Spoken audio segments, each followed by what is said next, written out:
I love what I do. I can't tell you how grateful I feel to be here to share a story that I'm motivated about, that I feel like is something that's deep within me, that's a gift that I'm supposed to do. Now tonight I've asked some amazing people to be up here with me. It's not like all of these practitioners here all agree about everything, but that's what's beautiful about it, is if we can't love each other for our own thoughts and ideas, we build these walls that say, well, I'm just not going to hang out with him. How are we going to help you? I mean, if we can't work together, how are we going to help you? We still are your advocate, we're your liaison, we're your asset. We're not here to be your opposition, we're on your team. We just want you to stand up and make a difference with us. And you don't have to be perfect to do that. If you don't change your emotional habits, you will never stay with anything. Because we all get bored, we're all curious, and that's normal. But if you don't understand that fuel is there to thrive, you got to get out of the camp of survivors and join the camp of thrivers. Right now we're doing the minimum daily requirement to survive, and we got to start doing the minimum daily requirement to thrive. That's our program. You're going to realize the power of the mind and believing in what you're doing makes a huge difference in the outcome.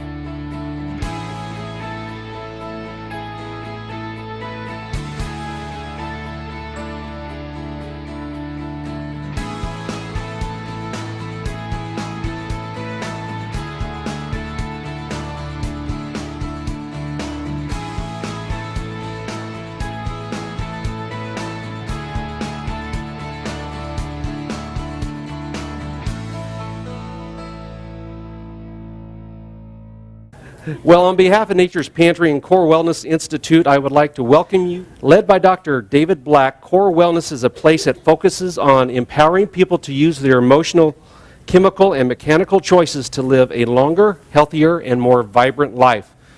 Who wants to have more energy? All right, everybody here. All right, their services at CoreWellness include chiropractic, life coaching, relationship counseling, grief work, nutritional counseling, massage therapy, and personal training, including yoga. And tonight they're going to show you how to get up off the couch and get moving again. They will inspire you to make 2013 your best year ever. Ladies and gentlemen, Dr. David Black. All right. Thank you very much. I'm super excited to be here. I cannot tell you how happy I am to be here. I see a lot of familiar faces. I see some people I don't know. That's great. I'd first like to thank Bob, Aaron, and Dawn at Nature's Pantry. I can't tell you how much it means to share our message from CoreWellness Institute on thought, fuel, and motion, who we are, what we do. Would you guys just give them a round of applause for allowing us to do this? It really means a lot. So the first thing I want to talk about is who I am. When patients come to me, we sit down and we talk. And I'm going to take a risk here, and I'm going to try to be vulnerable. And I'm going to try to let you get to know who I am as a person. Because I believe that being real is the problem that we all have. That none of us want to break down the bad stuff and the good stuff and look at the real deal. So, who am I? Well, I'm somebody that's been through divorce. Who am I? I'm somebody that has financial problems. Who am I? I'm somebody that's lied and cheated. Who am I? I'm somebody that's ashamed of things I've done. Okay? But who am I? I'm forgiven. Okay? And who am I? I'm loved. And who am I? I'm not ashamed of who I am. I love what I do. I can't tell you how grateful I feel to be here to share a story that I'm motivated about, that I feel like is something that's deep within me, that's a gift, that I'm supposed to do, that I'm driven to do. I feel connected to who I'm designed to be. So first, in order to create intimacy and trust and love, we have to be real. I'm not going to know who you are tonight.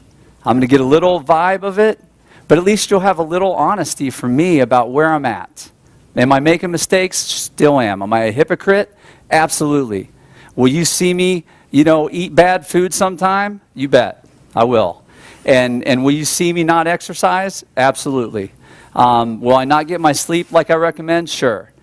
Is the constant message, is the daily life I'm trying to live what I preach and talk about? It is. But do I purposely choose to poison my body? Yes, I do. So that's a little about what I do and who I am. I want you to know why I do what I do. I do what I do because I lost my sister to leukemia. When she died, it sucked. And I was the bone marrow donor. I thought, that maybe my bone marrow was strong enough and good enough to thrive in her body. But that wasn't what happened. And when I lost my best friend to suicide, he was my soulmate as a guy. I mean, we were tight. We were roommates, college and during the summer. And when I saw physical illness and mental illness destroy people I loved and continue to destroy people I love, whether it be my wife who has autoimmune thyroiditis and struggles with just eating weed every once in a while, and her body lets her know about it, or whether it's just, watching my sons grow and trying to help them be strong and big. I feel so lucky to have the life I have. I feel extremely blessed. There's not a day where I feel like a victim. And so my story today is just about who I am, why I am, and what we're going to do. By the end of tonight, I'm going to try to talk to you about some themes. I'm going to talk to you about the Haystack theme. I'm going to talk to you about the greenhouse theme. I'm going to talk to you about living like a baby. I'm also going to talk about the conscious coma we're all in every day, walking around like we think we know what's going on, but really we're away from our false self. And then I'm going to end with a challenge. Now tonight I've asked some amazing people to be up here with me. I am so blessed to I have 2 personal trainers. I have 2 medical doctors, 1 physical therapist. I have a life coach. I have a dietitian. And I'm forgetting somebody. And I have somebody else that's really important that I'm forgetting. Functional medicine doc. That's right. Thank you. I knew there was one. Sorry, Brooks. So I'll introduce each of them just a little. But to get moving forward, CoreWellness Institute, who are we? We believe in thought, fuel, and motion. And so thought is simply that you're making emotional decisions every day that affect your well-being. So it's time to start being on purpose about those decisions. Fuel. You're making chemical decisions every day that hurt you. It's time to start being on purpose about making decisions that help you. And motion. You're making mechanical decisions every day that hurt you. It's time to start being on purpose about making decisions with movement that help you. So the first thing I want to talk about, Food Inc. Okay, so I give all my patients homework. I ask them to read books and watch movies. Because at the end of the day, I don't need you worshiping my kingdom, okay? I need you to make decisions for yourself. This isn't about you guys following, oh, Dr. Black says this. Hey, I make mistakes all the time. You got to let me keep evolving because I might tell you to wear orthotics 5 years ago, and now I might tell you to go barefooted because I learned more. I evolved. I grew. I spent time with biomechanical experts. I spent time with biochemical experts. I spent time with psychologists in the world of thought, fuel, and motion that helped me create an art in looking at what the research says, what's the common message, what's the street smarts in all of this, and how do I deliver it to you? How do I get you to pay attention? And stop acting like what you're doing doesn't matter. Because it does. It absolutely matters. The research validates it. So, Food Inc. Obesity is the worst epidemic of our age. 3 in 5 are overweight. 1 in 5 are obese. Adult onset diabetes is now called type 2 because so many children are getting it. A child born in 2000 has a 1 in 3 chance of diabetes, making our children the first generation of Americans who has a shorter life expectancy than their parents. That's sad. That's not right. That's choice-based. Okay, we have a video that I really want to show. Sugar, sugar, I wanna make you happy. Like the sun you shine. Okay, so obviously it's the Coca-Cola Bears, drinking some Coke, Sugar, sugar, watching some whales, so good, enjoying so it, good. having some good family time, Sugar, maybe getting a little bigger than they were, you know, in high school. sugar, sugar, you really make me happy. I get to feeling high. So here they are getting just a little heavier, but still being the beautiful, you know, polar bear family. They can't do things that polar bears do. You know, they can't eat. So now they're addicted to sugar and they gotta keep eating sugar. They don't get the protein. Our dietitian, Amy, is the one that turned me on to this. Without fuss. Because sugar. Here we are, we've got diabetes now, we're injecting ourselves. Unfortunately, our limbs are starting to struggle. But we're gonna live happy. Drink Coke, you'll be happy. Promise. Isn't that what McDonald's taught us?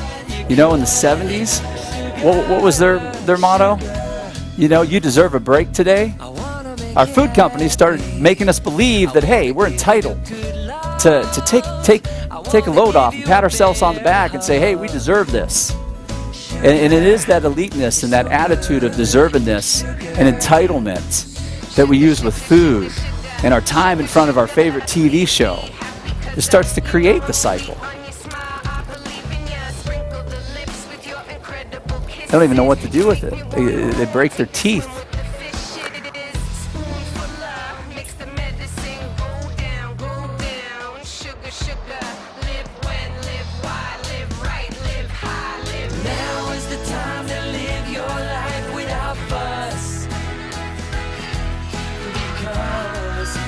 You know, this is sad, but this is in reality what happens. I see patients like this. These doctors over here see patients like this. These are good people. This has nothing to do with whether they're a good or bad person. It just has to do with the fact that they're sick, they're ill. Their DNA plays a part in it, but their nurture plays a part in it. It's nurture affecting nature. Dr. Rice is going to talk about that in a little bit. But they're committed to the family getting together for those Sunday meals, day of rest. Let's go ahead and watch some TV, sit around, eat inflammatory food, talk bad about others. You know, what a great day to just be restful to our bodies and peaceful.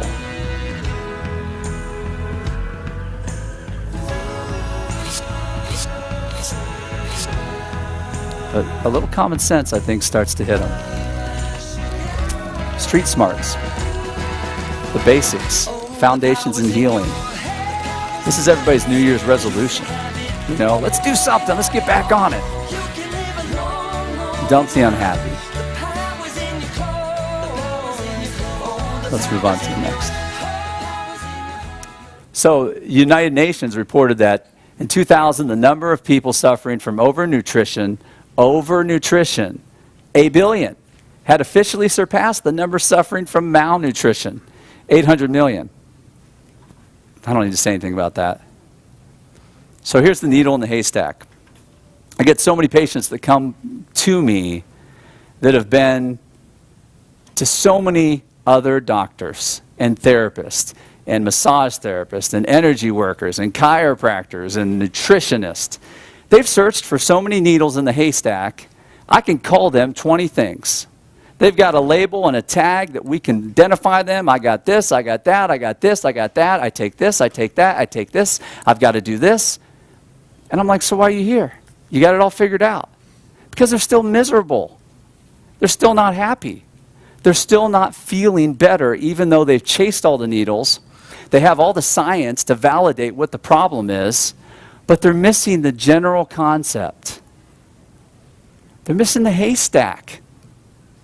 I want to invite you to join the Haystack Society. The Haystack Society, in my opinion, is a group of people that start thinking about, well, what am I doing with my rest? What am I doing with my hydration? Am I practicing quiet time a day? Am I eating foods that are earth-based? Well, guys, your core knows. Somewhere deep inside, you know. You know when you eat McDonald's, there's something wrong with it, but yet you do it every day just like me. I'm no better than you, but I'm just no worse. We're equal. I'm not your superior. This is about just getting better. And we've got to make a change. We've got to do something that inspires other people. It's time to stop letting us spend trillions of dollars on heart disease, diabetes, cancer, when a lot of times our choices are bringing that on. But yet we're moaning and groaning about the price of gas. Are you kidding me? When you don't sleep on purpose, chronically, when you don't drink water on purpose, chronically, when you don't exercise chronically, when you consistently eat man-made, chemically processed, zero-nutrient food, what do you think is going to happen? It's not a mystery. I'm not mad at any of you. The point is your decisions lead you to be, you will be inflamed. Who's read about inflammation? Raise your hands. Okay, who's read about inflammation? Now, I'd like to quickly ask my patients that have seen me before, that like me, that don't like me, that whatever, stand up for me for just a second. Just get a little exercise, stand up. All right, great. Please look around at these patients, because these patients will tell you the truth about me. They're going to tell you what they like, what they don't like. They're going to tell you my honesty, my realness. They're going to tell you that sometimes I offend them. They're going to tell you sometimes I love them. But they're also going to tell you I care and that I'm invested into their health. So a lot of them have stories and testimonies. I might talk about a few individual ones as I move through the night. But please, after the event tonight, don't hesitate to go up to one of these people, because I'm sure that they would be willing to tell you their experience. And especially since I've moved out on my own and started the CoreWellness Institute, I've certainly changed the way I do things. And I keep continuing to do so. So inflammation, it's global. So the greenhouse effect. When you cut yourself, everybody knows their body's going to heal, right? You don't have to say, hey, body, heal my cut. You're not a robot. Okay? You know how to heal. Your job is to take care of the cut. Your job is to love that cut. Your job is to nurture that cut, to put Neosporin on it, to keep it clean, to eat the right foods to help it heal from the inside, to get rest, to not irritate it. That's how we heal a cut. Well, your body on the inside is very similar. Your endocrine system, your immune system, your nervous system, your neuroendocrine gut immune axis, for people that have ever read about that. It has to do with putting your body in a greenhouse. It has to do with understanding it first starts like that, but actually it doesn't. It doesn't start like this. If we're using the fruit tree example, I plant a fruit seed and I think, oh, I'm hungry, I want some fruit. Yeah, right. How do living organisms work? They grow down first. You don't even see the growth. So you start doing good things for your life and you don't even see the correlation because you can't see it, so you got to have hope. And then eventually it comes out of the ground and you start to see and you're like, yeah, finally. I believed I was doing the right things and everything's working, so now I've got a tree. But you aren't going to get fruit. You're going to get fruit in 4 years of keeping that thing in a greenhouse, of nurturing it, of loving it, of doing the right things over and over and over and over and over again. That's how you get good fruit, and you put in the time. We're going to live like a baby, but we're not going to act like one anymore. If you want to know how to do life, look at the baby. The researchers talk about it. So we're going to start with thought. Thought's the biggest circle because it's what decides. The way you think is how you decide to eat when you want to celebrate or when you're sad and you want to cope. It's your thought. So the way you think decides whether you want to exercise. What do babies do? They trust. They love. They look at everybody and say, it doesn't matter if you're a bad person, a good person, black or white, short or tall, we're going to love you because we need you. We need you to thrive. That's what babies do. Okay? What's the next thing? They rest. You think the moon's there by accident?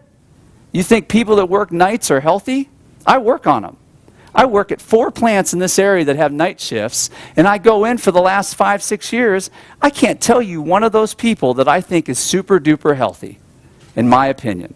I think they're great people. I think they're awesome people. I think they have to work to provide for their family. I think our country's created it. It's not their fault. I'm just telling you, you got to sleep at night. If you don't rest, the researchers say you got to have 7 hours. And you think getting 7 hours twice a week is going to get you healthy? It's the foundation. You got to rest. You got to love. You got to love others. You got to let go of your walls. All these things that divide you, your stereotypes. These babies love each other. It's just natural. It's what we do. Why do adults have such a hard time? It's the thinking that creates the inflammation. We can talk all day about gluten inflaming you, but I promise you, your neurological brain and the way the limbic system works is driving the inflammation every day. The next icon, fuel. Well, let's just go on to the slide. Mother's milk. It's natural. I believe we're of the earth. I believe mother's milk was made from the earth. I believe we should graze on Mother Earth after we graduate from mother's milk. And I believe that's our medication. That's Mother Earth. Every day we should be eating that all the time like babies do. That's about fuel. The mantra of fuel is graze on Mother Earth, fast from man-made food. Motion. What mechanical decisions are we making? Babies. When we study Pavel Kolaj from Prague, like I have, babies got to be horizontal on purpose to get their diaphragm to work. When they're not thinking about it, when you guys are sitting right here and you're doing this, and you're breathing, not thinking about it, you're weakening your body, you're making it more brittle over time. We're talking like 30 years. We're not talking about tomorrow. We're talking about chronic repetitive strain. Horizontal strength equals strength that equals diaphragmatic oxygenation to your body nonstop. Vertical, we got to get our heart pumping. What does the heart do? You think it does this for nothing? It's called nutrition in and pollution out. When that heart pumps, the lymphatic system, the nervous system, the venous system, it starts to work better. If you don't get your heart pumping every day like it was when you were a baby and was going bam, bam, bam, bam, bam, that's your nutrition and pollution out system. It's your toxic waste management system. That's how it's supposed to work. Okay, live like a baby. Don't act like one. Something somewhere went terribly wrong. I mean, really, it did. Something went wrong. Okay? I mean, Winnie the Pooh will tell you what went wrong. Okay? We really started to just, and the funny thing is all these people that are sick and ill, including me. I mean, if I don't take care of myself, my gallbladder bothers me. Ask my wife. She'll tell you about my problems when I'm not right to myself. It's not good. And I bet you every doctor and every person over here could share a little testimony about when they don't treat their body right. Because you guys know, it's a conscious coma. You act like you don't know. I act like I don't know. We got this man in the mirror mentality. Movies like WALL-E portray it. We sit there in this recliner and we expect everybody to bring us everything.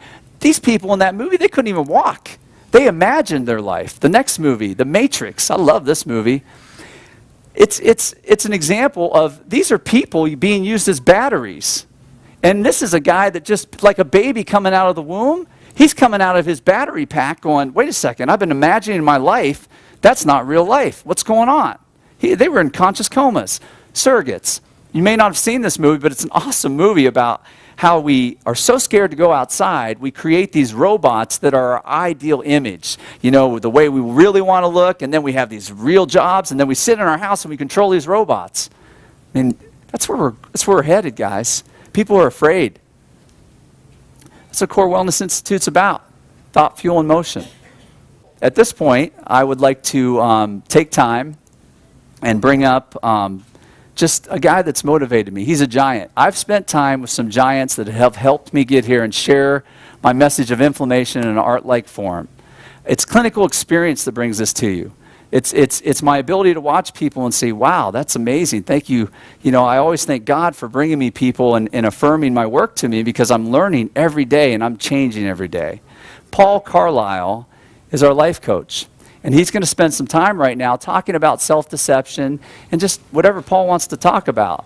Please listen to him because he I can't tell you how much he means to me, and I think he rocks. Come on up here, Paul, and do your thing. Thank you, brother. All right, man.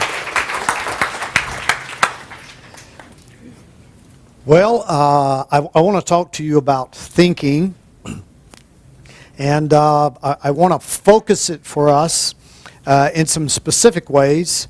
I would like to map out a little bit so you can have a couple of things to take home with you. Some things about thinking, how to understand how it works. Actually, we can't think without feeling, right? I mean, that's the psychology of that. When you're thinking, you're feeling, you're also having images and pictures. Part of my history is an addictive history. From an addictive family, alcohol, drugs, that stuff. My addictions are much more applauded, like a work addiction. I mean, doesn't a boss love me, you know? The guy that never says no, that would be codependent in my field. You know, the fear of rejection, those type things. So I also have a sugar addiction. I wish I could tell you it's historical. Those are lies, right? I mean, is anyone like ever over? I mean, I appreciate Dave beating on me and all that. I mean, who would dare leave one row of Oreos just uneaten? You know, you're going like, that's just wrong, man. You know, and then why would I eat it? I mean, this is the think piece. Why would I eat it on a full stomach? You know, why would I go? I mean, how is that good at some point? So I want to give you a bit of a map is what I want to do. Here's a basic principle.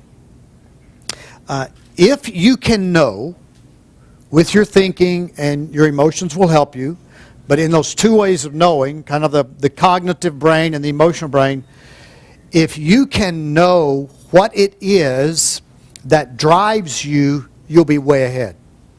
I literally make a living helping people know what moves them. You get what I'm saying? And I'm still learning, right? I mean, I'm 56, and I know I should know it all by now, but I don't. I'm still learning what moves me. Now, here's a piece for you when it comes to the think. Whether it's thinking about relationships, whether it's thinking about your spirituality, whether it's thinking about food. By the way, food is one of the greatest move elevators, but will inflame the crap out of you. Right? I mean, Twinkies have to be from Jesus, right? I mean, that's just what I'm thinking. You know, because what happens in that think, you know, sort of emotional piece is you begin to recognize that you're having these experiences that are uncomfortable, and you don't want to feel uncomfortable. So in that thinking emotional piece, there's a behavioral component that says, what do I do to change that? Me, I do the approved addictions. So if you know a little bit about what moves you, here's where you start. You put on your Columbo or your monk detective hat, right? I really want to challenge you. I don't think you know yourself as well as you can. Here's something I say to the people around me. You ever heard somebody do something and hurt somebody else and they go, I didn't mean to? Oh yeah, you did. You just don't know that part of you. You understand? You don't accidentally say something horribly rude to somebody without having some developmental cognitive components to that. I didn't mean, what you may mean is, I'm sorry I got caught. Right, that's the one I tell my wife. Right? She doesn't buy it anymore, but I do. I didn't mean to do that. Oh yeah, well, part of me meant to do that. Understand that you have thinking that is at a very surface level today, where you choose in the moment to do something. Underneath that is this huge sort of unconscious, and I don't mean so Freudian, part of you that you've thought so long that you don't have to think anymore. You just do. You get what I'm saying? I mean, it just happens. Then you have to find a way to undo that, a way to run against that. Here's a way to know when you're thinking and you're emoting, and you might can run this over into the other areas. Do you realize how great a teacher pain is? Sometimes pain reflects reality. I love one author said this, reality is what you run into when you are wrong. Think with me. It's what you run into when you're wrong. Many of us in the helping field don't see people until something is wrong.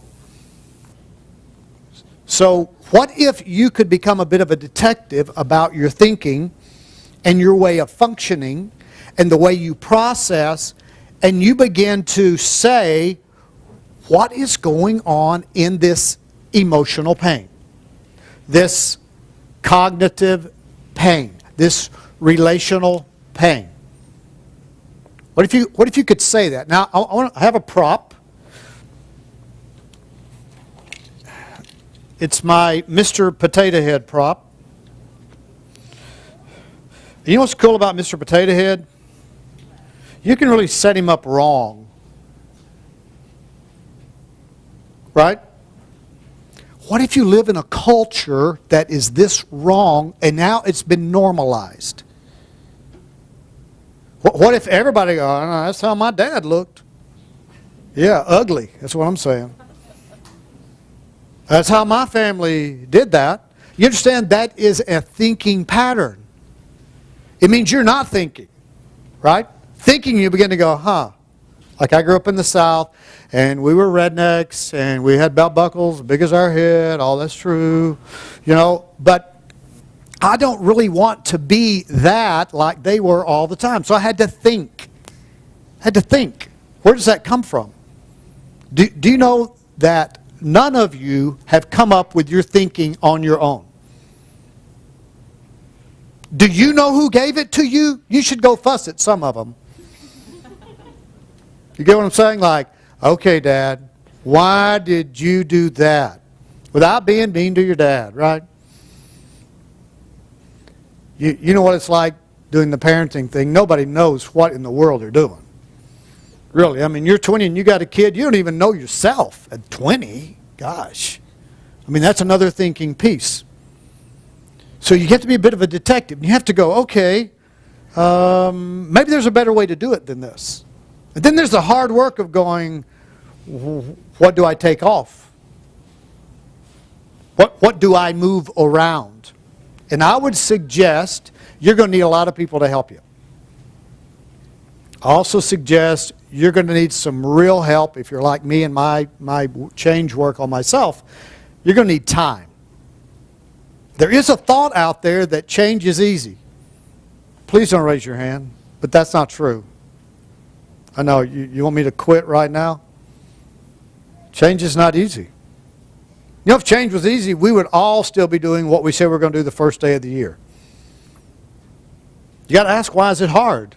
Do you have a team? Do you have a way of understanding it? Do you have a way of dealing with, whether it's a fuel area or a motion area, or it's a think area? Let me give you a couple of practical things.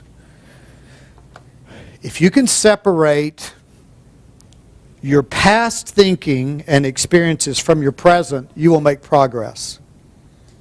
Most of you, if you're like me, will continue to live out of old patterns.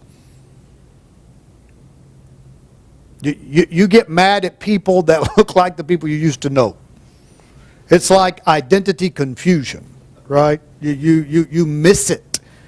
I mean, if you're going to do it in marriage, gosh, some of you have not been married long enough to fight that much, really. And I'm just telling you, you can't get that big a problem that quick. You got to go, where did I get that thing? Well, it's a daggum U-Haul trailer you brought up to the altar with you, right? With all that junk in it that nobody looks at, right? Emotional too. If you can begin to tell the difference, what happened then, what's happening now? One of the ways to know it's the past is you will go from a calm, tranquil, quiescent 0 emotionally to 10 in about 0.0005 of a second. Do you understand? Your emotions reflect what's historical oftentimes. Where'd it come from? Why am I that mad? And why when somebody asks me if I'm mad, do I go, I'm not mad? You understand the resistance that you can feel when somebody tells you something about you. Practice simple awareness. Just practice awareness. Study you. Leave everybody else alone. Well, not necessarily. But for the most part, work on you. Do you know everybody in my life is benefited if I mature? My wife's for me growing up. Right, Greg? He knows me. Yeah. Growing up. Second thing, what if you kept a thought journal? What if you begin to connect those feelings and those thoughts in a way that you had some material and go, I do this every time. Where does that come from? How long will I allow that to inflame my mental structures? Thought journal. Noticing if the emotions jump real fast. Being able to tell the difference between the past, what you've grown up with, and who you are today in your adult. The last thing is this. And Dave keeps trying to get me over this, but Nature's Pantry has the best bound Lar bars I've ever seen. Just want to let you know that at the end of my talk. I appreciate Nature's Pantry and all they do for us. Glad you had us tonight. I hope some of this is helpful for you.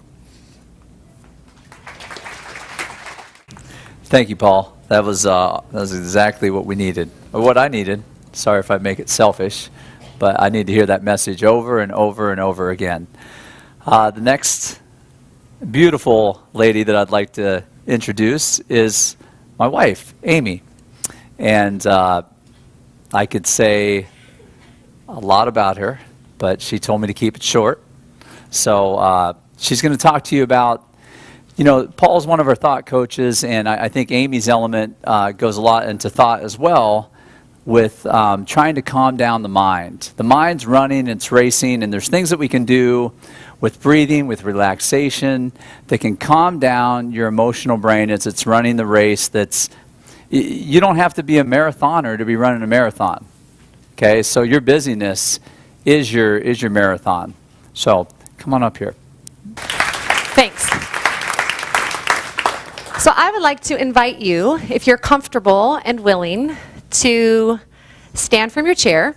If you're not able or you'd rather stay seated, then you can just maybe scoot towards the edge of your seat just slightly. So whichever's more comfortable for you.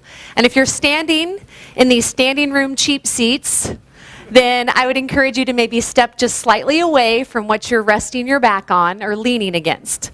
So that way you have just a little bit of room. If you're super tight with the person next to you, since we do have just a small amount of space, maybe just spread a little bit so that as you're standing, you can place your feet about hip width apart. So look down. It might not feel natural to you. If you're sitting, you'll do the same thing. You'll be scooted just slightly to the edge of your seat. Your feet will be about hip width apart with your toes pointing straight ahead. Okay? Secondly, I would like to ask you, if you're comfortable, again, to either gently take a soft gaze down, just slightly away from you, with your eyelids maybe just parted, slightly open, or fully shut. That way you're able to distract yourself from anything that's going on around you visually. So you're either just gazing softly down or your eyes are closed.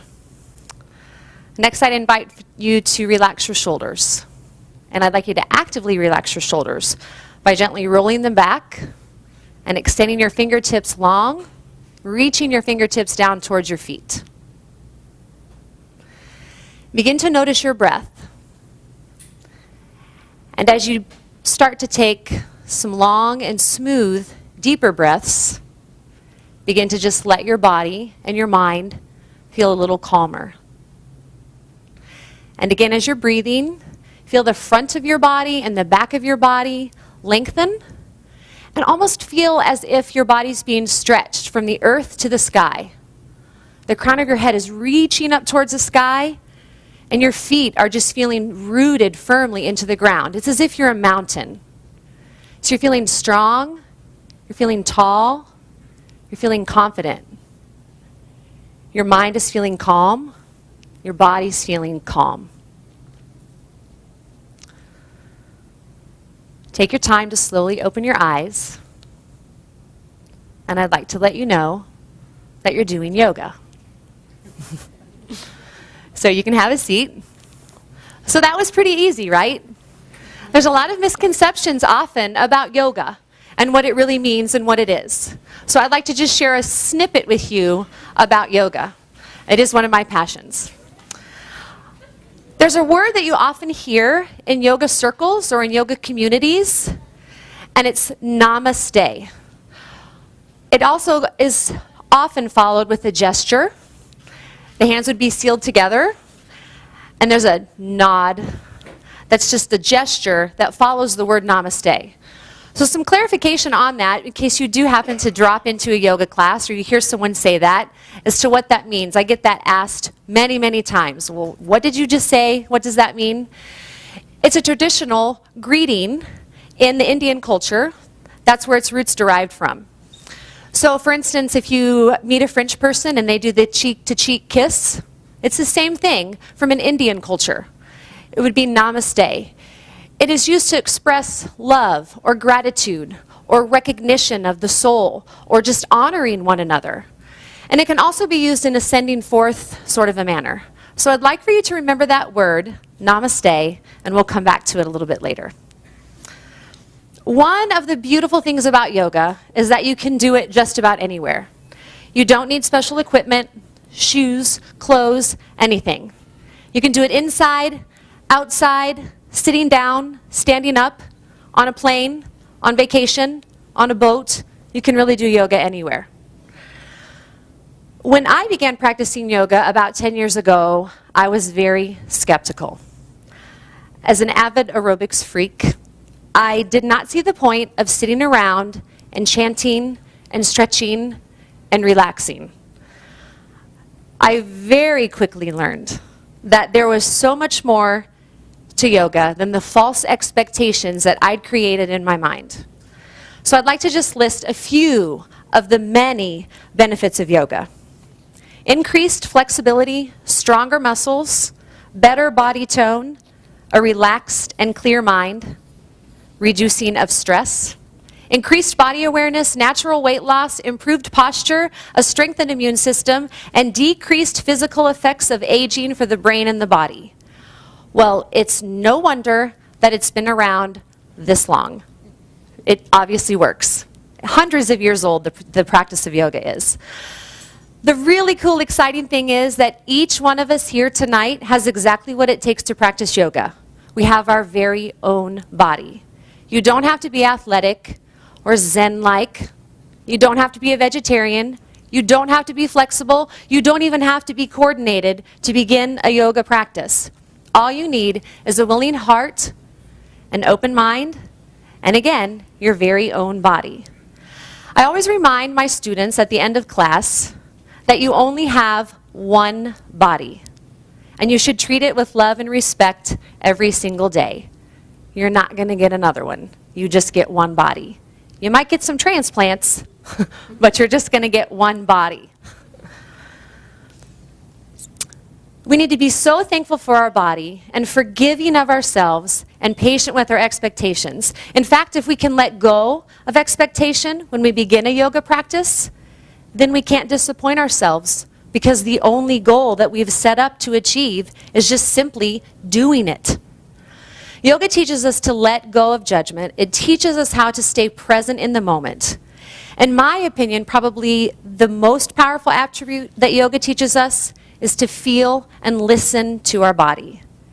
If you take a class from me, you'll hear that many times. Listen to your body. Feel what's going on inside of you.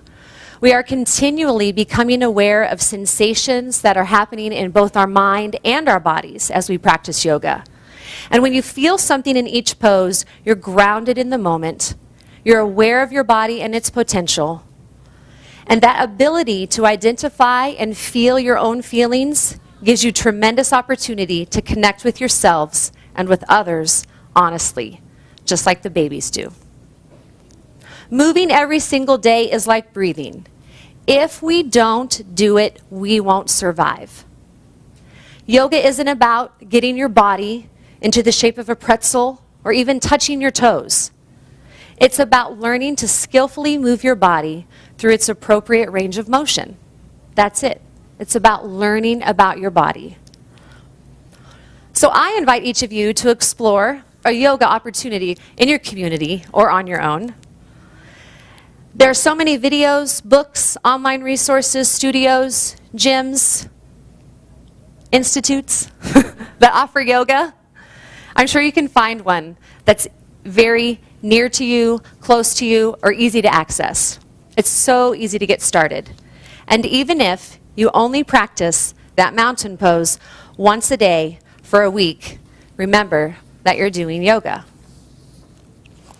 So remember I taught you the word namaste.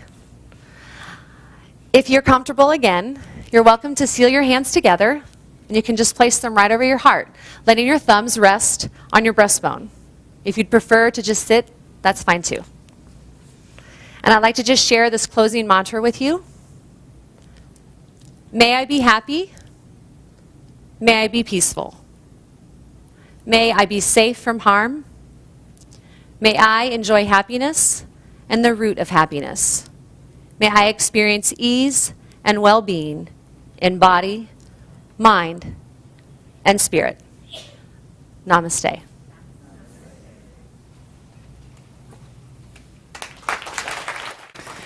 I'm a very lucky man. That's all I can say.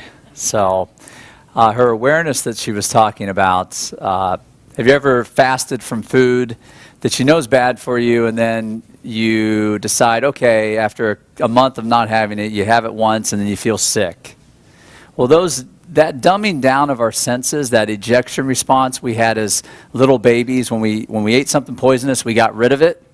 Well, I think we dumbed down our senses so much from so many man-made devices that we all want to be parts of, that once we start doing healthier things like yoga and start to feel the sensitivity come back, our awareness factor goes from here to here. So anyhow, at this time, I'd like to welcome Dr. Brooks Rice. Dr. Rice has been a very dear friend since undergrad. We have lots of stories we could tell. I call him sometimes my needle chaser, because I need, when people are doing the right things and I can't figure it out, I need somebody to go after the neuroendocrine gut immune axis functionally and search for the problem with tests that have research behind them but might be outside of the box thinking. So at this time, I'd like to invite Dr. Rice up. Okay? Thanks, buddy. Well, when I first met Dave, I was a freshman in college, and I was scared to death to even be away from home. And Dave was the guy who came into my room every day and just like went through my closet and picked my clothes out and actually just commented on it and drew me out of that room. And it was, that's almost about 20 years ago now. That's true. I think this is a funny little picture. I don't necessarily believe in evolution, how we're taught, but I think it's funny how we start to resemble this. We see the strong man, and all of a sudden we see the blimp. And we start this about 20 years old, and then all of a sudden we start eating the foods, and all of a sudden that gut just starts coming, and we turn to 30, and what happened with that extra 50 pounds, right? So this is a nice quote. Bad digestion is the root of all evil. And it's true. Evil that comes out of the gut ends up affecting every system in your body. How many of you have heard of epigenetics? Okay, well, epigenetics is like the new big buzzword right now. And what epigenetics means is your genetics in the environment that you live in, okay? So a lot of us like to say, I just have a family history of it. Well, the problem with that is your family history is also inside this world, right? And what we're finding is that your world is affecting the expression of those genetics to such a degree that 11 generations ago, that's who you are today. So 11 generations ago is affecting who you are today, and who you are today is going to affect 11 generations away from you. That should be a wake-up call, because how many of us want to injure our kids or our grandkids or their grandkids? And what you put in your mouth and how you live and what you think about and how you move is going to affect 11 generations from today. What about, I do have a family history of it, because I can see it. Well, they found this fat gene when they did the Human Genome Project, And what they found is if you got an allele from your mom and from your dad, so you got a gene from your mom and your dad, and when you put those together, you had a 2.5 times greater chance of being obese. What's really interesting, though, is if you exercise, you diminish the expression of that gene. If you ate well, you actually just inhibited the expression of that gene. So what that should tell you is that you can have a genetic condition, predisposition, but it's the way that you live your life is going to determine if that gene turns on or turns off. So today, you can have an autoimmune condition, okay? Once this autoimmune condition turns on, there's no turning it off. They haven't figured this out yet. They haven't figured out how to turn the gene off. What they figured out, though, is to dampen the expression. So autoimmunity is one of the fastest growing chronic morbid conditions that we have today. A lot of you probably have an autoimmune condition, don't even realize that you have it, and you're dealing with it, and you can't figure out why I can't get better even when I do the right things. It takes more than just eating right for a day or 2 days. It takes months. It takes a year. It takes a couple years to actually do the right things. And yeah, when I cheat, I don't feel good anymore. It's a sign that probably something else is going on. Well, one of the things that we find with autoimmunity is you have to have that genetic predisposition. But we also have to have an immune response from environmental factors. So it's those things that you actually ingest, that you breathe, that you drink, affect your immune system that actually start to cause it. We also know that you have to have an intestinal permeability, which in the layman's terms is a leaky gut syndrome. And what that basically means is the GI tract has little porous holes, and those porous holes become bigger and bigger, and they allow food particles that shouldn't be getting through to get through. And when those food particles get through, your immune system gets angry. And when your immune system gets angry, it attacks. And it doesn't just attack the food, it starts attacking your own system. And now I start having joint pain, or now I have this thyroid condition, or now I have this brain fog and I can't figure out what's going on, or I start gaining tons and tons of weight. Has our environment changed? Well, you think back to 30 years ago. Think back 50 years ago. How did you live if you're that old? Is it the same thing that you do today? Most definitely not, okay?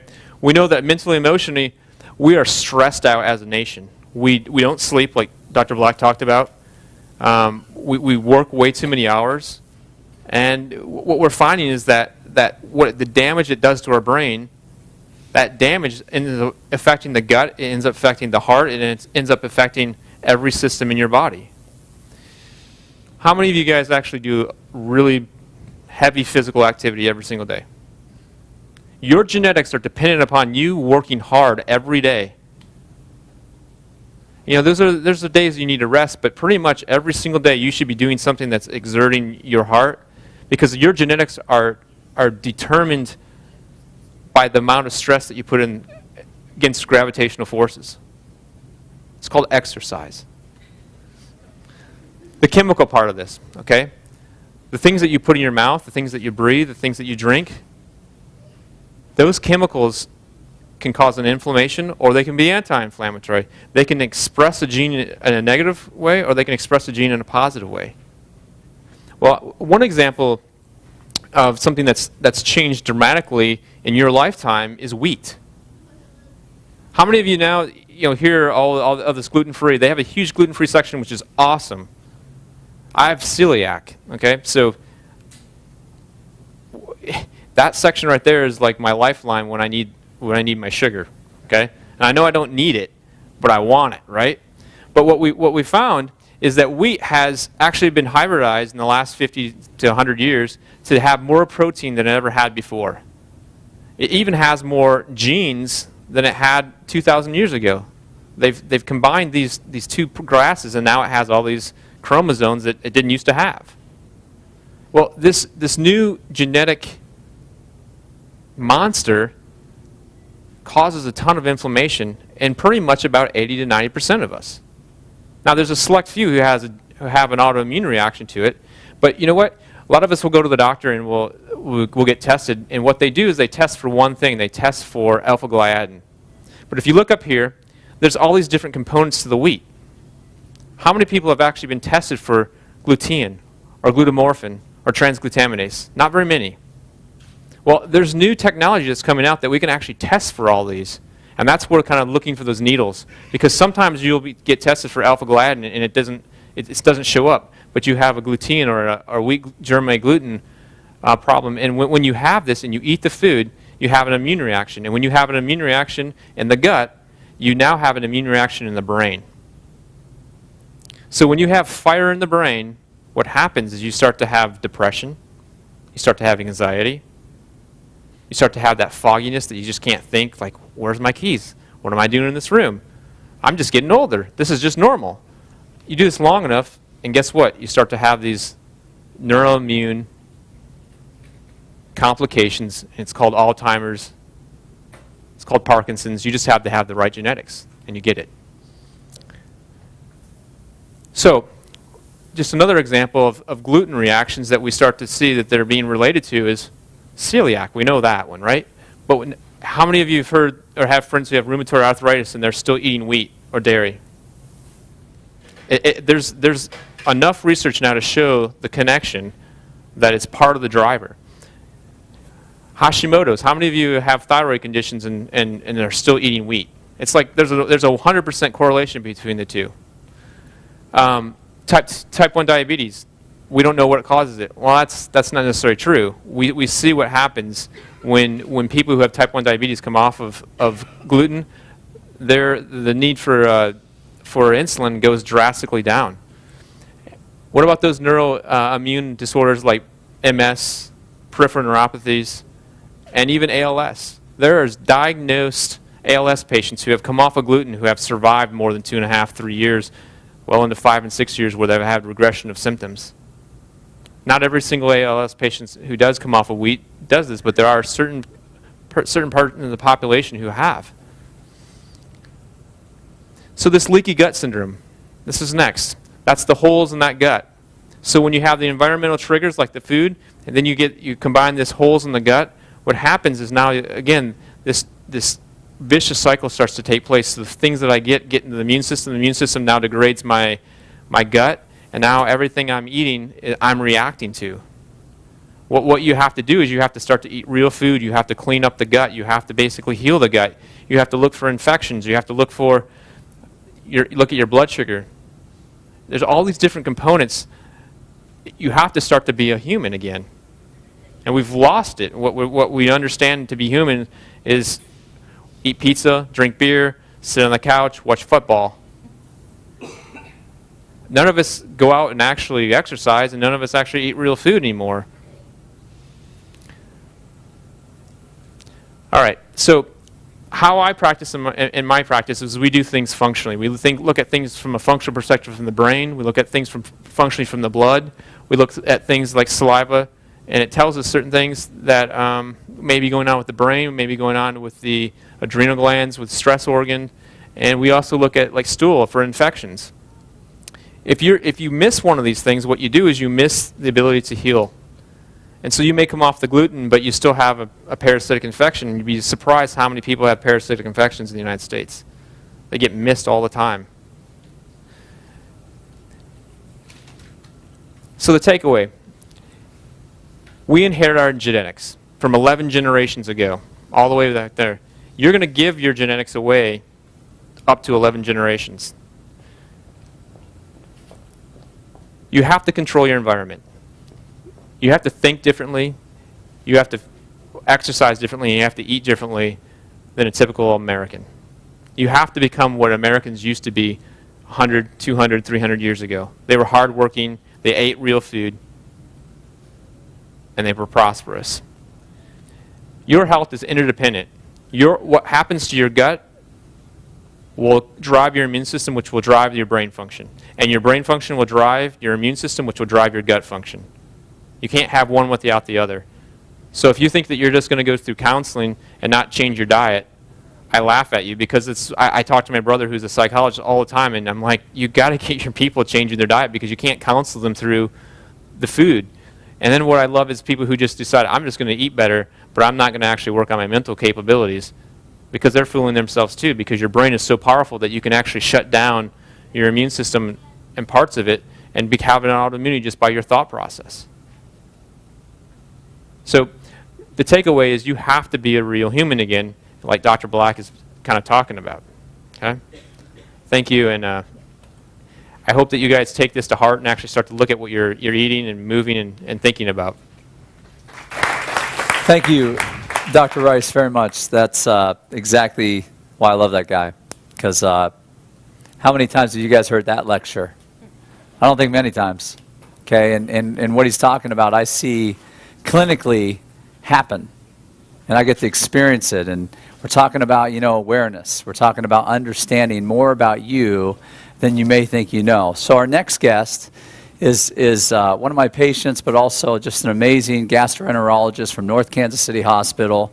Dr. Tom Shireman is just, I can't tell you how much developing a relationship with him has meant. I'm able to bounce, my weird ideas off of him. And he's like, oh, yeah, man, I think that's good. Yeah, and I'm like, so what do you tell your patients? What's the common sense message you give them? So that's what I've asked him to just kind of share today, whatever he wants. So come on up, Doc. All right, Dr. Tom Shireman. Well, good evening. I'm Tom Shireman. I'm a gastroenterologist, and for anybody who doesn't know what that is, it's about guts and butts. So that kind of leads into what kind of things we deal with, and these talks have all been good segues into what sort of things I'd like to say, because it's kind of odd for a gastroenterologist to be here, and it's probably a good thing for a gastroenterologist to be here. And I think there's a lot of things I keep learning every day. Over a year ago, I think is when I first went to Dr. Black, and ever since then I've been learning a lot, not just to help myself or to help my family, but to help my patients. And I've been able to take all these things and try to put them back into my practice and help my patients. A lot of times I see in my area that I've got a lot of people coming in, they just want a medicine to fix it instead of taking care of it the proper way. And sometimes we get away from that, and it's almost shameful. But I think if we had everybody following these 3 rules of the thought, fuel, and motion that you've already heard about, I probably wouldn't have anybody coming to my office. So maybe I shouldn't be up here right now. But really, it's just like our previous speakers have said, you really are what you eat. What you put in there really makes a difference. And in our medical school training, we've all learned that you do have to have a certain gene makeup, and then exposures from environmental factors, whether it be the food or something else in the environment, is what affects most disease processes to occur. And trying to intervene with that is just so complex. And it's easier to take a medicine for a lot of people, or so they think. Well, it is easier, but you will see the bigger changes if you watch what you eat and eat the proper things. This anti-inflammatory diet has made a big difference for myself. I'm able to, you eat lunch when you eat a lot of inflammatory foods and you're tired after you eat. And if how many times does that happen? And we all need to be in ship shape the whole day and staying awake and alert. And David has really helped me going through this going forward, and Mark and the whole team, to not just by helping myself, I've been trying to put this out to everybody else. I have so many people that come in to see me because of the gluten, and they come in to see me with all these GI manifestations, all these GI complaints, and they go, well, I think I have celiac disease because I quit eating wheat and I feel better. And I said, well, it's more than that. But this is every single day. Many people, bloating, cramping, gas, diarrhea. And the wheat is bad. The wheat isn't what it used to be. And it used to be what we counted on as being the healthy food to eat. And the book Wheat Belly is a great book to read. It's really eye-opening. That's what I like about going to David, because Dr. Black, excuse me. But when you go in to see him, I mean, he makes you read a book, and then he follows up with it too. It's not like you can take the book home and just set it aside. He's actually going to ask you about it when you come back in, or watch a movie, and you're watching these movies about the farmers and the wheat and the way things are made, and you're like, shit, he's going to ask me about this tomorrow. So So you got to watch it twice. But all those things are really good. And in my practice, I can go through every organ in the GI tract, the esophagus, the stomach, the small intestine, the large intestine, the liver, the pancreas, everything I'm dealing with, and tell you how what we put in there is affecting it. I don't want to reiterate things others are saying, but I do see that every single day. We have new diseases of the esophagus that we didn't have 15 years ago that are treated by elimination diet now. When we first found this disease called eosinophilic esophagitis, we were treating it with medicine. We're trying steroids, we're trying proton pump inhibitors, all these different types of medication, but the best treatment for it is elimination diet. And the biggest things are milk, wheat, and nuts are the things that bother that situation. In the stomach, we see a lot of eosinophilic gastritis now. We see infections, and we see a lot of trouble with the liver because of what we're putting into our bodies. And the other side of the coin is not being active and not eating properly. We become obese, and many of the patients I see and many of the problems I see now are due to obesity, and especially the liver. The number one cause of liver disease now is fatty liver, and strictly that's from being overweight. Our population's changing, and we're seeing the effects of that. And this is a disease that's affecting teenagers now, and people are having to get liver transplants. And so it's that serious of an issue. But I didn't have any slides. I don't think anybody wants to see gastroenterology slides for one reason or another. And but I just wanted to, I'm going to cut it short. I've been very humbled by coming into CoreWellness and being a patient and teaching myself a lot of things and teaching my patients. And everything that I learn, I'm trying to spread the word. And it's been tremendous. And it keeps me learning every single day. So I'm almost more up here as a testimonial than as an MD, but I think that I just have so much respect for everybody that's out here talking tonight, and I think that these guys are great. They're tremendous, and you got to really look at all facets of your body and get stronger. And maybe you won't have to come see people like me. But really, I wouldn't have a job if everybody did what they're learning tonight. Thank you. Well, I don't believe he wouldn't have a job. Honestly, everybody that's presenting, these people love you. They care about you. They want to help you. And people that want you to heal and take care of yourself, they're going to be there, whatever title you want to call them. That's why I have a multidiscipline group together, because I'm so sick of thinking only the physical therapist can help us, or I only go to the chiropractor, or I would never go to a chiropractor, or I'm just whatever my doctor says, you know, or you know what, I only go to my acupuncturist because that's where I get my help. I think all these people can help you. I think their intent and what they want to do to help you, if you believe in it, it's your passion behind it. 70% of the time we look at research, and sometimes we see people taking blood pressure medication, and when we're studying, we'll find that the ones taking the sugar pill, their blood pressure lowers. If you ever go out and study the placebo effect, you're going to realize the power of the mind and believing in what you're doing makes a huge difference in the outcome. Ask these doctors, ask these therapists. They'll tell you a similar story. The next person I'd like to invite up here is Ryan Johnson. Now, Ryan is somebody that impressed the tar out of me. He's a physical therapist. He used to work at one place, now he works at Boost. And I can't tell you how much I was impressed with his transformation himself.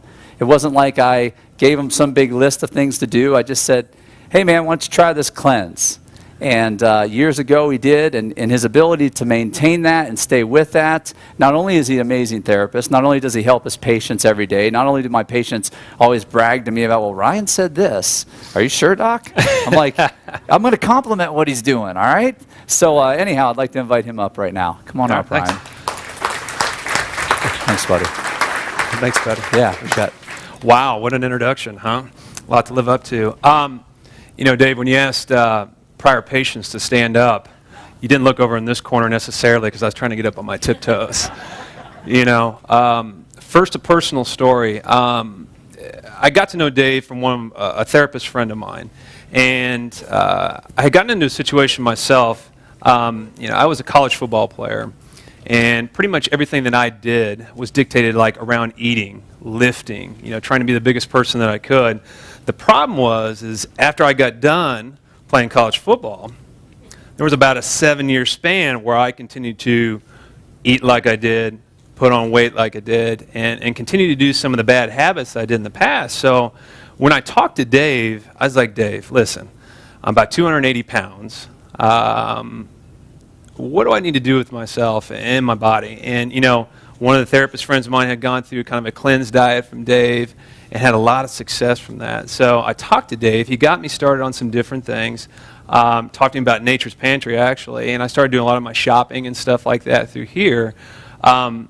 But what was really, really crazy is, I thought I would eat the right things. I thought I did personally. But then I go back and I look at some of the things I used to do. You wake up in the morning and you eat 2 bowls of cereal of this, and you have 2 or 3 Cokes throughout the day, and you just infuse your body with all these calories, it's going to rebel. And when I started doing Dave's stuff, I would say it was about 2 or 3 days after, my body rebelled. Okay, and I don't know if you guys have some personal experience with that or not, but it's probably one of the sickest points in my life. And I think my body, and they've talked about it today, is actually how the immune system kind of attacks your body when you're doing this stuff, because I was starting to now ingest good things into my body, and my body didn't know how to react. And I would say for probably 2 days, Dave, I don't know if I necessarily talked to you about this, but I was gone. I couldn't even get out of bed. But that's how sick my body was. And it's crazy because I see patients coming in all the time, from young athletes to patients that have pain for 30 years. Okay, their eating habits, their sleeping habits, the things that they're doing to their body just destroys it, but they don't realize it. And if you can talk to somebody or get put on a plan to do something, okay, it'll be beneficial for you. And I ended up, and I think it took me about 6 months, probably around there, even up to a year. I lost about 50 pounds, okay, and now I'm back down to actually what I weighed in high school, which is kind of crazy. Now, I fluctuate a little bit, okay, but it was extremely helpful, and you changed my life. And I know that's why many of these people are here and prior patients, because they believe in what you do. So I appreciate that a lot. What I wanted to talk about is checks and balances with the body. I think as a therapist, what we do is we see a lot of patients come in with a lot of different problems, whether they have a post-operative surgery, whether they have shoulder tendinitis issues, whether they have neck pain, back pain. The biggest thing that I notice as a therapist is you got one, communicate with the patient so that they understand what's going on. Okay? And what I try to do is put up an example of some typical things that we might see in a patient that has anything from neck pain, headaches, shoulder issues, mid-back issues. These are some of the things that we'll see and look at from what's going on. This was actually developed by a physician, Vladimir Janda, and he called it an upper cross syndrome. And what I like as a therapist is, and I'll just kind of use an example here, somebody with shoulder pain. It's as simplistic as we see people when they come in. Let's say I'm talking to a patient, and I'm seeing them sitting there, and they're sitting like this. And I know everybody's going to kind of get back into an upright posture because I'm going to talk about posture here a little bit. But they're like sitting like this, going, man, my shoulders are just killing me.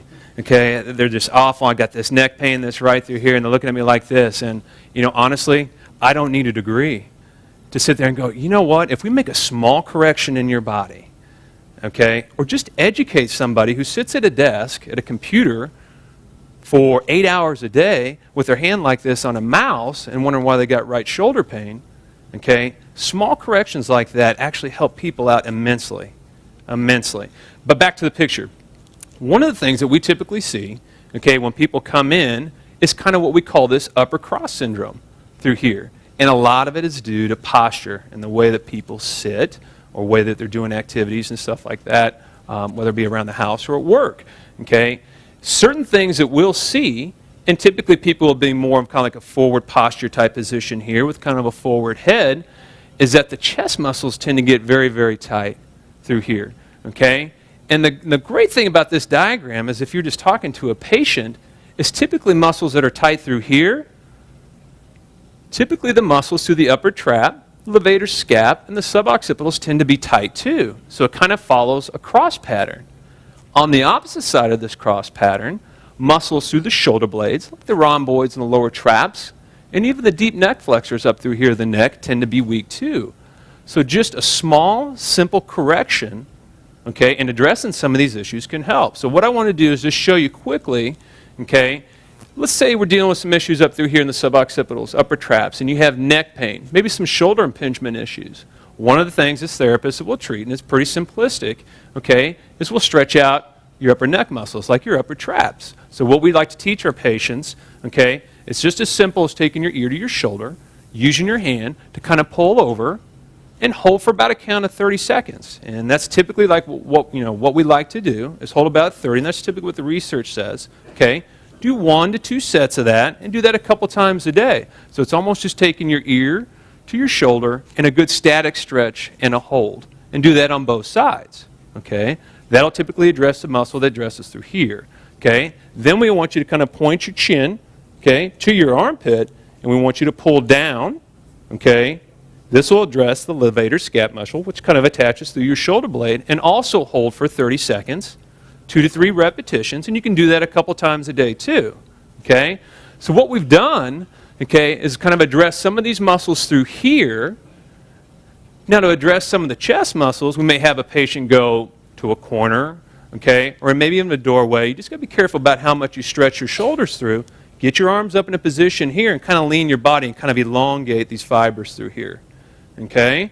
So just by doing maybe 3 simple stretches through there, okay, that'll kind of help some of the postural deficits that you have, or some of the things that you're dealing with through your neck, headaches, or issues going on through your shoulders, okay? And what I did is I brought a band. I'm not a huge fan. Where'd I put the band? I'm not a huge fan of using elastic, but what it is it's really good, and you guys have easy access to it. Okay, you can go up to your local Dick's store. Gosh, if you guys want to come by my facility or something like that, I'll give you a band, okay?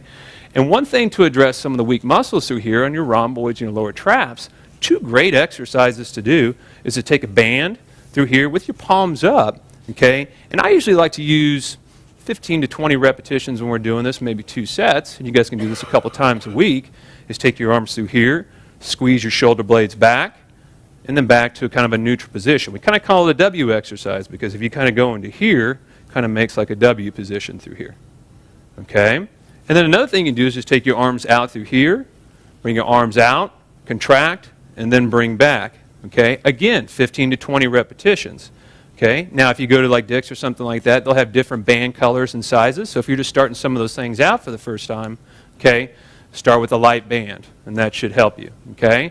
And the last thing I'll talk about through here is something that we'll see here is weak cervical flexors. There's a couple different ways to address that. I would probably say for you guys the best way to do that is when you're kind of like maybe sitting in a chair at home, is kind of put your fingers up through the top edge of your neck. You kind of have a long muscle which kind of runs up through here. When people are in positions like this for long periods of time, this muscle becomes really tonic, okay, really, really tight. Okay? One of the things we tell people to do is kind of a nodding exercise, like a nodding yes.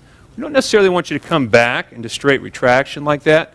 We just kind of hold through here, make sure you're not getting a lot of tone. Just kind of nod yes, and then back. Nod yes, and then back. And that's a real simplistic way for you guys to start to do that. So, pretty basic, pretty simple, good to understand. And I think if you guys start to do some of those things, and if you're dealing with some issues up through your neck and through your shoulders, that should help you out. All right, that's it. Thank you very much. Thank you, Ryan. Those practical tips for just opening up upper cross syndrome. We've got lower cross syndrome, we got upper cross syndrome. It's epidemic. I know so many of my patients have it. Those are simple things you can do every day just to help open you up, calm you down, get that muscle tension and inflammation out. So we want you to practice motion. We don't want you to practice stiffness, okay? We want you to practice motion. The next person I'd like to invite up is somebody very dear to me as a family member. People think I sometimes look like him. Is my nephew Mark. Mark, come on up. So Mark is a Mark's a personal trainer. He's got his degree in wellness. He's my nephew, but he's my brother. And his transformation, if I showed you pictures of him from college and where he's at now, he is also a practice what you preach type of kid. And he's made a lot less mistakes than I have. I have a feeling he's going to continue to do that. Maybe he's learning from his uncle's errors, so I think all the uncles are here tonight. But anyhow, Mark's going to talk to you a little about movement, TRX, and whatever else he wants to. So. All right. I'm Mark Campbell, as he just said. I have a degree in wellness. I'm an NSCA certified personal trainer. With being a personal trainer, I am a certified level 2 TRX instructor, which are these straps here. How many of you have ever heard of the TRX before? Or as Bob would like to say, Satan straps, right here in person. So what the TRX is basically suspension training. You use your body weight as resistance, either holding on to these handles here or putting your feet into the foot straps here where it's anchored above either from the ceiling or from a doorway. And the great thing is about that is that it's using your body as resistance. It was developed by a former Navy SEAL who, through, I guess, out of necessity, needed a way to work out. So while they were stuck in a barracks for weeks at a time and had nothing around them, he grabbed a bunch of parachute cord, tied it together, put some handles on it, threw it up around the pipe, and therefore the TRX was developed. The great thing why I focus so much on the TRX is it has a bunch of possibilities with it. For one, like I mentioned, is its ability to use your body weight as resistance. You're able to increase resistance in any exercise to make it harder or decrease it and make it easier for you by simply either changing your position from the anchor point, either moving in closer during your exercise, loading your body more, making your body weight the weight so it's a harder exercise, or decreasing your body weight, unloading your body, making it simpler. And the other part that comes with the TRX is that it has a quick change system that makes it really simple and functional to go from one exercise straight to the next without having to undo a pin or go over to the corner and grab another set of dumbbells and change it out and whatever the case may be. And last but not least, I like about the TRX, probably the most important thing why it fits in so well with what we do here, is that it trains your core and activates your core through every single movement that you do. So if you're doing a bicep curl, you have to put yourself in a plank position using your body weight as resistance, activating that core, still strengthening the upper body, the areas that you want to target and strengthen. Or whether you're doing some sort of chest press or lunge or any area that you want to focus on, upper body, lower body, you're going to be able to strengthen that area while still being able to engage that core. Just like we do in everyday life, in everyday situation, we're going to bend down and reach down to pick something up, or reach into the cupboard and pull something out of the top drawer. If we're going to sit down, if we're going to stand up, whatever the case may be, that core is activated. So when we can exercise and strengthen the areas that we find to be the most weakest in our bodies, and have that core to be stabilized at the same time, it's going to transition into our daily lives and whatever we do so much better and make us more efficient at those things. So whether we're a stay-at-home mom or whether we're a pro athlete who, does amazing things on the weekend or whatever the case may be, everybody can benefit from it because of its simple abilities to increase or decrease the resistance. There's studies going on right now where the TRX is being used with elderly patients that are 88 years old who can benefit from the simple range of motion exercises, increasing flexibility, increasing core strength, increasing overall muscle tone. And when we can do those simple things, we're going to transition our lives to have a way more quality of life because we're able to move freely and move like we're designed to. It's just a awesome piece of equipment that we can offer that I highly, highly believe in.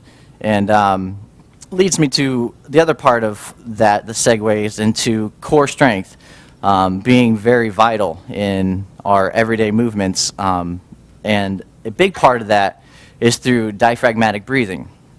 And when we can breathe with the belly, as we did when we were babies, we're able to engage that core from within, stabilizing the core. So we have an internal brace that goes on. So whether we're lifting something, moving something, bending, or whatever the case may be, if we're learning to breathe again like we did when we were a child from the belly, we're able to greatly increase the chance of stabilization and decrease the chance of having any weak chain or any link in that weak chain being expressed. So if you're bending down for something, next thing you know you have a buckle in your core and you got a bad knee, well, that knee might get compromised because your core failed just at that right time, or your low back, or your neck, or your shoulder, whatever the case may be. So when we teach personal training at our facility, or when we teach class, I'm always encouraging people to breathe from the belly. Not getting these deep chest breaths, as Dr. Black said earlier, but from the belly, creating that nice internal stabilization for the core. It's going to be a way to adapt and learn how to get back to that way. Because we're always consciously breathing from the chest, it's just what we're adapted to do. And to take that and transition into a belly breath manner is very much a practice orientation. It's not something that's going to happen, you know, I practice it once or twice a day, then expect it to happen. You have to consciously work at breathing from the belly, because it's going to make a subconscious transition into that. The other part that I highly, highly believe in is creating strength from the ground up. That means really taking out any type of limitations that can strengthen us as humans, going back to our ancestors, as getting back down to the ground. So how many people have you heard of Vibram 5 fingers, the toe shoes? So some, not everyone. So what they are, I have them on right now, you can't really see, but basically what it is just allowing your foot to move as free as it was as when you were a child, taking out any type of, you know, balance or restriction or arch supports or lifts or extra cushion, basically dumbing down your foot to not allow it to work like it should. When we can fully express our foot's ability to move, getting a neuro reaction from the toes interacting with the ground. Our feet are therefore touching the earth from which we came. And allowing the toes to be moving as free as possible creates more strength in the toes and the tendons. It creates more strength in the arch, creates the strength in the ankle and the knees and the hips, which is a fantastic way to build the strength from the ground up.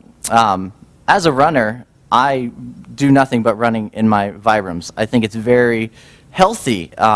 You'll hear a lot of people say that it's the dumbest thing you've ever heard to run basically barefoot. I just completed my first marathon in October. I'm standing here still wearing the Vibrams, still preaching them like I did the day before I ran my marathon. It's all about creating a system in which is already designed for us and just getting back to it. So when we can run and do the things that we're meant to do or born to do, we don't injure the body because it's natural to ourselves.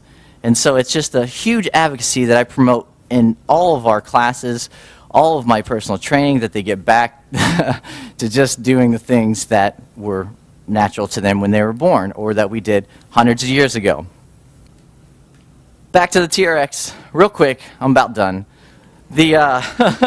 I know you guys really want to come try the TRX and see how fun it can be. So the first class is free. We teach it, or I teach it, excuse me, on Tuesdays and Thursday nights at 6:30. I also have a more flexibility strength-based class on Tuesdays at 10 a.m. at our facility. I would love for everyone to come try it. I don't care if you think it's going to kill you or not. I guarantee it won't. You can ask many of these people here in the room. They're still alive, but they've done lots of good training with me. I definitely would like to have everyone try it out. So thank you very much. Thank you, Mark. That's the first time I've ever got a chance to hear him talk in front of a lot of people. And first of all, he does sound a little like me, I guess. But I'll tell you, we have some great classes at Core. We have some passionate instructors, And we do have our schedule, I think, back here, if any of you want to pick it up. Your first class is going to be free, whether it be yoga, which on Mondays and Wednesdays we do it as a community service anyhow at lunch. And so if you want to come, it's first come, first serve. Obviously, if we get too many people, there's not going to be room for you. But we do invite everyone to come and try out our classes for free. So the next person I'd like to introduce, I can't tell you how much I love this guy. He is like a brother, but he's not a brother. He does have the tag of medical doctor, general practicing, sports. He does work up at Northland Family Care up north. He used to work in Warrensburg. Him and I became friends on the basketball court. We also became enemies on the basketball court. We became friends in healthcare. We also became enemies in healthcare, meaning that it's not like all of these practitioners here all agree about everything, but that's what's beautiful about it, is if we can't love each other for our own thoughts and ideas, and we build these walls that say, well, I'm just not going to hang out with him, how are we going to help you? I mean, if we can't work together, how are we going to help you? So I want to invite up my very dear friend, Dr. Jared Dirks, and let him talk to you about whatever he wants to talk about. What's up, bro? Hey guys, thanks for having me. First, I'd like to thank Dave Black. I've known Dave for a long time, since 1995, I think. You had a lot more hair and I was a lot skinnier. We've matured in our age and we've gone very far in our careers. And yes, you won't see a MD and a DC on the same floor talking about patient care and seeing eye to eye a lot of the times. But that's one of the reasons I wanted to come tonight, was to break down that wall that Dave was talking about. You know, we are here for you. We are not here to put barriers up on you. We're here to help you in whatever modality we can. And I think, you know, there's a famous quote, I can't remember who said it, but a patient should feel better after leaving a physician's or doctor's office. Why else to visit, no matter what? And that's kind of how I've practiced medicine. The reason that I'm here tonight is because of Dave and how passionate he is to help people. Dave has always been so passionate about what he believes in. That's why we fight a lot of the times, because he's so passionate about it. I'm like, Dave, relax. It's going to be okay. Let's talk about this in a format we don't have to get angry at each other. So, second thing is, I truly believe in wellness. I think a lot of what I do in medicine is futile. What I mean by that is I feel like I can only help you a little bit, but you can help yourself a lot more than I can help you. And we see the speakers today. I'd like to thank those people who spoke before me as well, but they've said a lot of interesting things. Like Dave said, my daughter's generation, my two daughters' generation is the first generation that life expectancy is expected to decrease due to our choices. And that is very powerful to think about your grandchildren, your great-grandchildren. Has anybody ever seen the movie WALL-E? How awesome that movie is. And you think about those people that don't do anything for themselves anymore. They're sitting in a recliner. They have the TVs right in front of them. And since I was a kid, we had Ataris, then we had Nintendos, then we had Segas, and then we had PlayStations, and now we have Xboxes, and I don't even know what else. But it's been a constant progression of lack of motion, a lack of movement, a lack of kids playing outside. And I think that's super, super important. And as we get older, where our bodies don't do the same things they used to. I can't do the same things on the basketball court I did 10 years ago just because we get older, but we still need to continue to move. The other things about why I'm here tonight is because I believe that medicine is way too reactive instead of proactive. And what we do a lot of the times is too late to help someone. And if we can be here to educate you and help you live a healthier life and help you live a more successful life and happier life, that's what we're here to do. The role of medicine, especially here in the Midwest, I tell people every day, if I can get you to change your lifestyle, I'm helping you way more than I am if I prescribe you some medication for diabetes, some medication for blood pressure. If I can get you to exercise and lose 20 pounds, if I can get you to be a happier person and do some stress reduction, meditation, yoga, whatever that may be, so you don't have to take antidepressant medications. That's what you need to do, because all medications come with side effects. All medications come with risk, and you have to look at those risks and benefits to kind of measure whether it's necessary or not.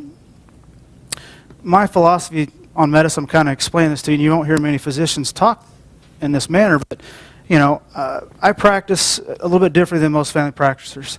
I practice, you know, half of being smart's knowing what you're dumb at. I don't know everything. Nobody knows everything. I'm willing to learn. I'm willing to accept ideas that aren't necessarily what we learn in medical school. Just today, for instance, I was learning about the different type of lipids and some things, some new testing that's going to come out in the next 10 years that's really going to change how we address cardiovascular disease and inflammatory diseases with endothelial damage, with cholesterol. And, you know, right now it's not even really been studied, but I think in the next 20 years that's the progression. The other thing is how I practice. I think a lot of times I'll spend a little extra time with the patient trying to figure out what's going on, and then once I try to figure out what's going on, I'd really try to educate the patient on their disease process and how they can help themselves, because an educated patient is a good patient. And if you know why I'm wanting you to do it, you're more likely to do it. And if you do it, you're going to feel better. So spend a little extra time to get educated. And, you know, in my field and Dave's field, and we have to see 30, 40 patients a day to make money. And it's unfortunately that's the way healthcare has made us. But we are boom, boom, boom, 5 minutes. Oh, doctor, doctor, doctor, doctor. You ran out of the room. You've already gone. Well, it's a double-edged sword for us, because I would love to spend an hour with each of you and try to go through those things and try to learn, and for you to understand how to live healthy. One other thing that's the last kind of quick thing I want to talk about, there's been a common denominator with patients that I've seen live healthy, long, happy lives. And this year I had the pleasure of meeting a little lady named Arlene. Arlene just moved from Northwest Missouri. She moved to Liberty in assisted living. She's 101 years old. She takes 0 medications. She's still fully functional. She reads every day. She exercises every day. She makes her own food. She grew her own food. And she lived in a farmhouse by herself. Her husband died 32 years ago. She's lived there by herself for 32 years. The most inspirational lady I've ever met in my life. And so you look at these common denominators, what I see in longevity, and what I see, you see diet. Diet, diet, diet, diet. What we eat today, highly, highly processed, refined. I'm the worst. I love Pizza Hut pizza. Love it. I love that thick crust dough. I love that stuff. But it's horrible for us, these polysaturated fats. My wife is a dietitian. She's going to talk next. She's nervous as heck, and so I'll let her talk a little bit more about that. But, you know, diet is so important, and that's, you know, Dave preaches this, and he's preached to me all the time, and he's wanting me to read Wheat Belly. He's wanting me to do these types of things, and I appreciate that. And I, you know, most physicians will turn their nose up at these types of things. The other thing is movement or motion or exercise.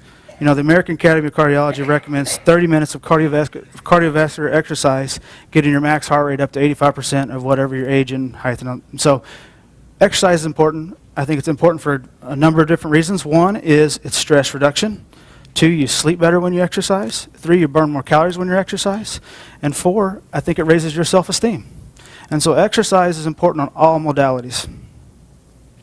The other thing that Aline had that she did every day, that she did crossword puzzles and read every day.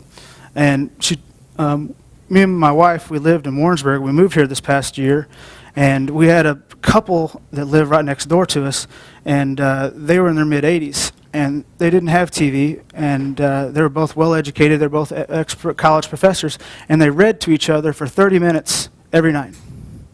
And so I think constant cognitive stimulation is very important to maintain longevity. The last thing which we're not in control of, and I thought Dr. Rice's talk was very interesting on, you know, nutrigenomics and epigenetics and those types of things, because our genes is something, you know, what your mom and dad gave you, you can't run from that.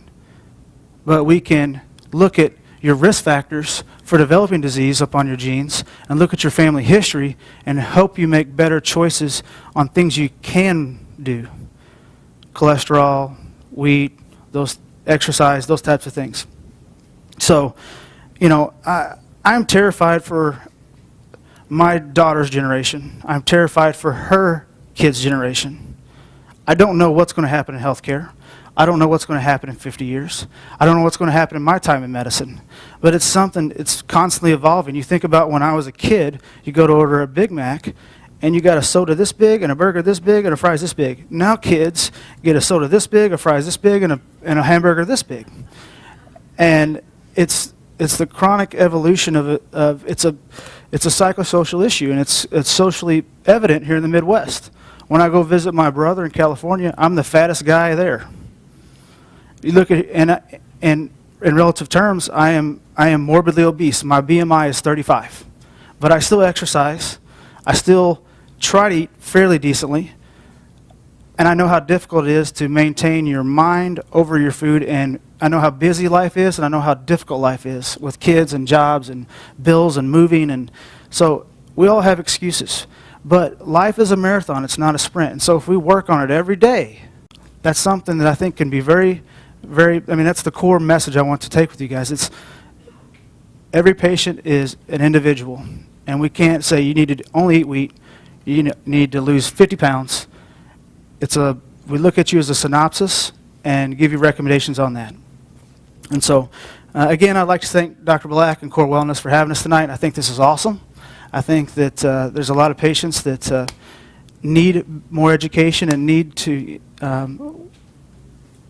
continue to follow some of the instruction from Dr. Black.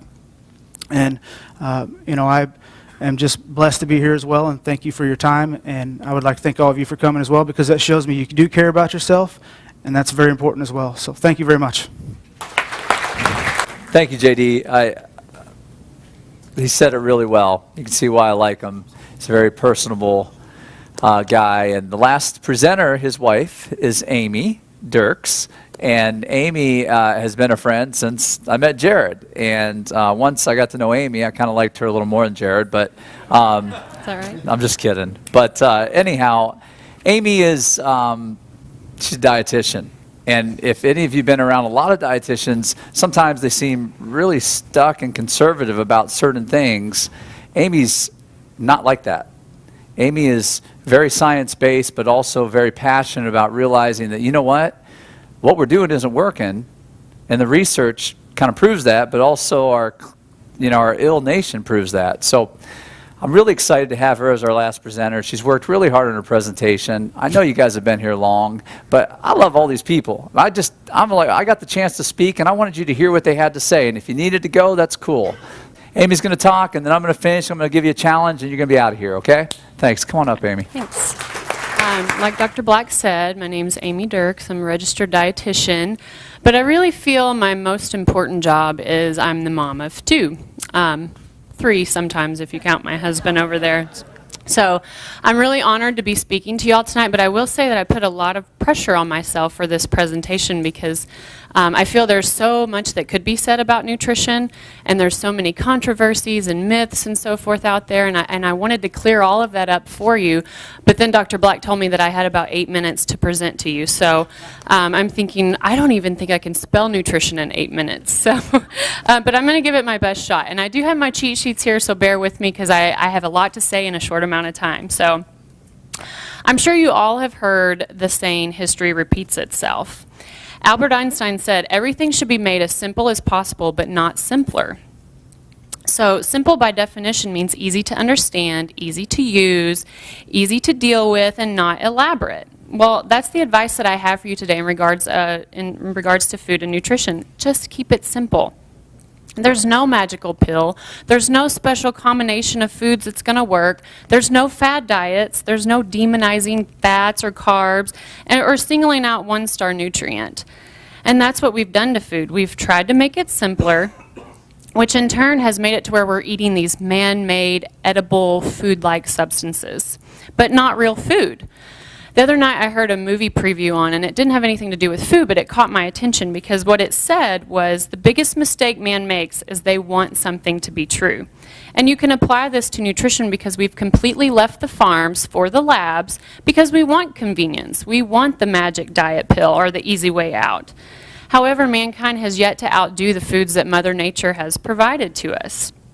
And speaking of those foods, they were meant to be eaten as a whole, as whole foods. Nutrients working synergistically together, not one single nutrient being extracted out and then fortified or enriched back into a food that they put in a box for you to eat.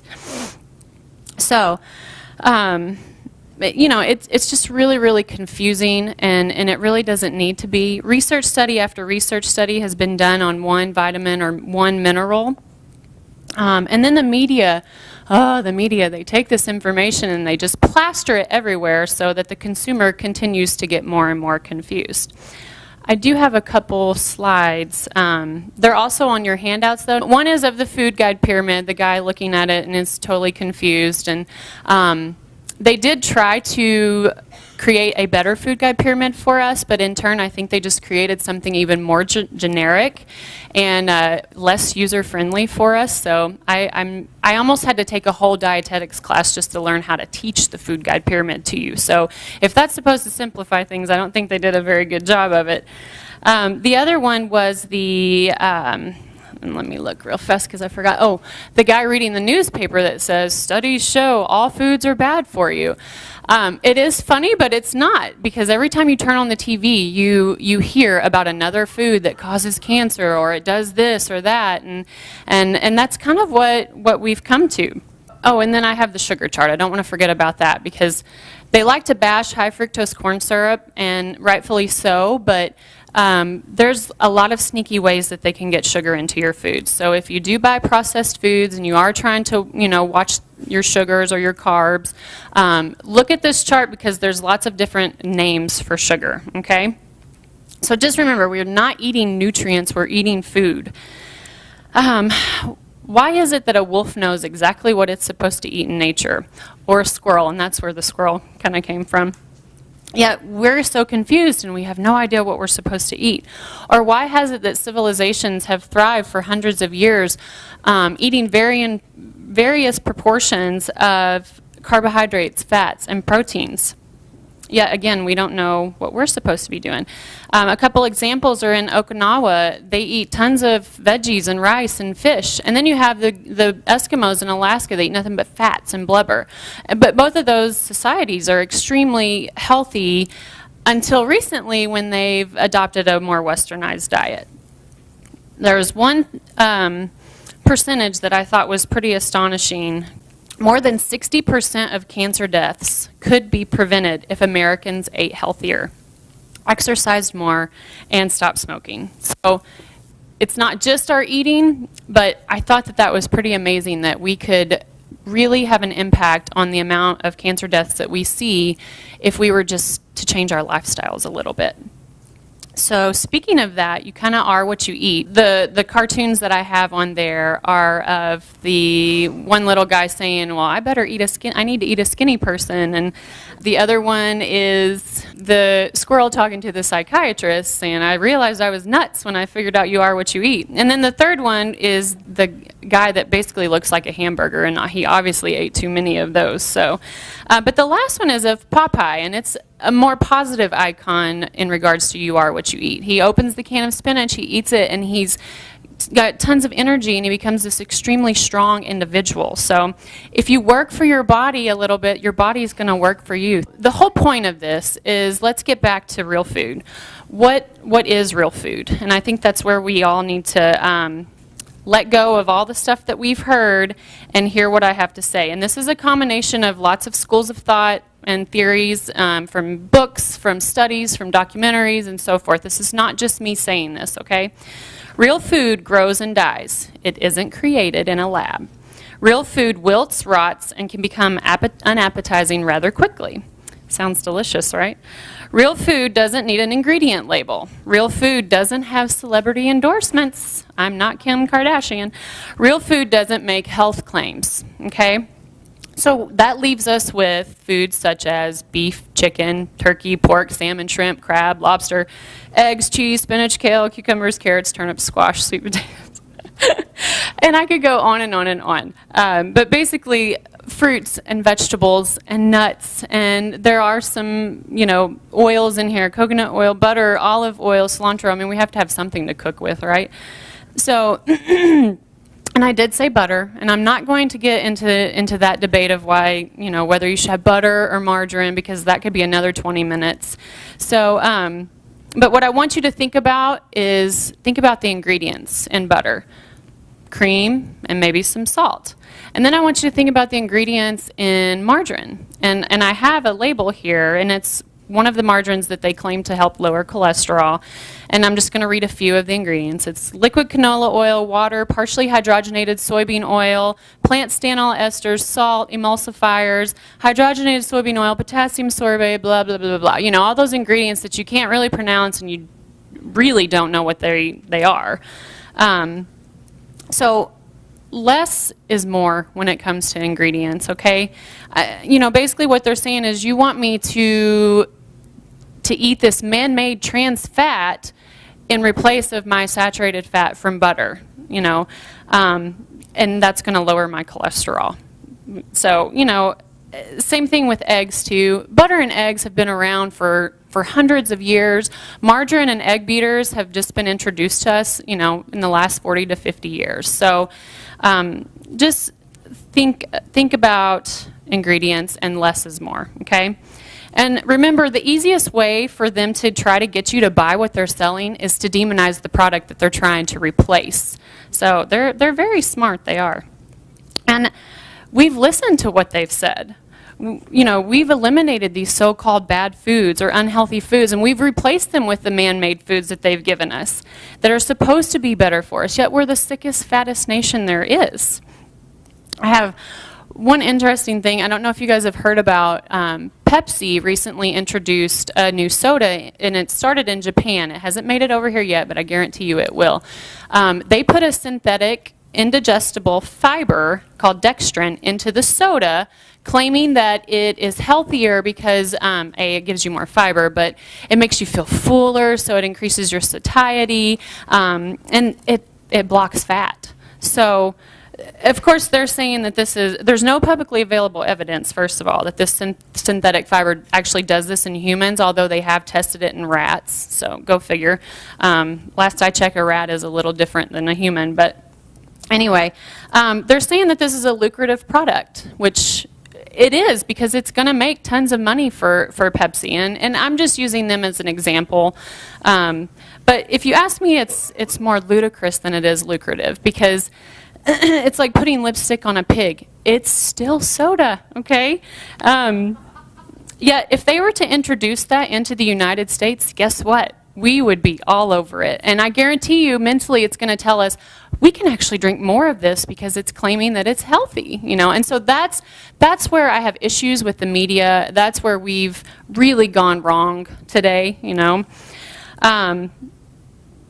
So I have a bunch of takeaway points, and I was going to talk longer about them, but like we said, I don't have that much time. So if you don't have the handout, please make sure you have it or get it before you leave, because it just talks about kind of keeping food real and keeping things simple. And then lastly, I was going to say, history does repeat itself.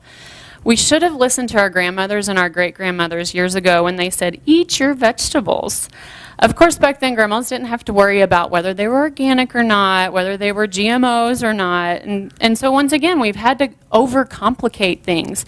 And now grandma would have to say, eat your organic, locally grown, non-GMO vegetables. That's all I have. Thank you. Okay, so, obviously I should have given her more time. I told you there'd be some people you'd want to listen to more and some people you'd want to listen to less. But the final thing I want to say is, obviously all of us, we don't have it all figured out. We're trying to help. And we're going to make mistakes. We are human. That's a part of being human. We still are your advocate. We're your liaison. We're your asset. We're not here to be your opposition. We're on your team. We just want you to stand up and make a difference with us. And you don't have to be perfect to do that. It takes failure after failure after failure to start succeeding. That's life. That's what we know. What do we know about thought? Well, the mantra about thought is get out of your conscious coma. Wake up. The mantra about fuel, graze on Mother Earth. Fast from man-made foods. The mantra about motion. Motion's life. Lack of motion equals lack of life. Your cells are moving on the inside all the time. When babies are awake, they're moving all the time. We're not moving all the time. So we got to put these elements together to make it work. So I've got 4 programs. I'm going to talk real briefly about one real quick, and then we're done. I have cleanse programs. I have fast programs. I have lifestyle programs, which I tried to graduate you to. I think we're kind of like a carb rehab center because I think I'm great with carbs. Don't ever miss my message. I love vegetables. They're the king of everything. Okay, and I think you should have some fruit with that. But it's just some of the other carbs that really are neurologically addictive. It's one of the reasons I want people to read Wheat Belly, because it talks about the addiction process behind wheat. Well, that just doesn't go for wheat. So the program I want to talk about real quickly, and it's a challenge to you, and remember, I'm not your doctor right now. I don't know all of your case history. I don't know if this program will be appropriate for you. Please don't, say, well, he said I did it, and then you end up in the ER, and, I get a bunch of calls. But I'm just going to give you something that I've developed it. It's called the Astronaut Program. And the Astronaut Program is a 7-day journey to try working on decreasing your inflammation from all 3 areas. And so you're going to get a handout on it. And all it is what do astronauts do? Well, I don't think, is there an astronaut in the room? I don't think so, okay? That's because it's so rare. I mean, being an astronaut is like the coolest thing ever. And they get to go do stuff that we never get to do. And when they're doing that stuff that we never get to do or see, they have to be at the top of their game, don't they? They have to perform at their optimum capability so they can thrive for us. And what do they get to eat? They get astronaut food. They don't get any pleasure out of that food.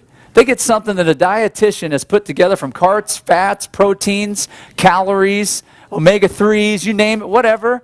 They get all of their bases covered so that they can thrive in an environment because they're blessed to do something we're not to help us.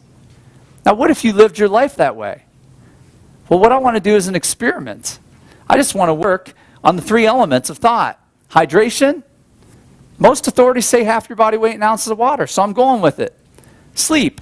Most authorities say 7 hours, so I'm going with it. Meditation. Well, most authorities don't even talk about it. And the ones that do, they know that you need to practice quiet mind because your mind's always racing, and a quiet mind isn't sleeping. Quiet mind isn't always praying because you're thinking about your stuff that's stressing you out. Quiet mind isn't reading. Quiet mind is trying to shut down your thoughts, which is really tough to do. So just practice 5 minutes of meditation. Fuel. What's the point about fuel? Frequency, duration, caloric intake, and prescribed medicated earth-based foods. That's my program, okay? Motion.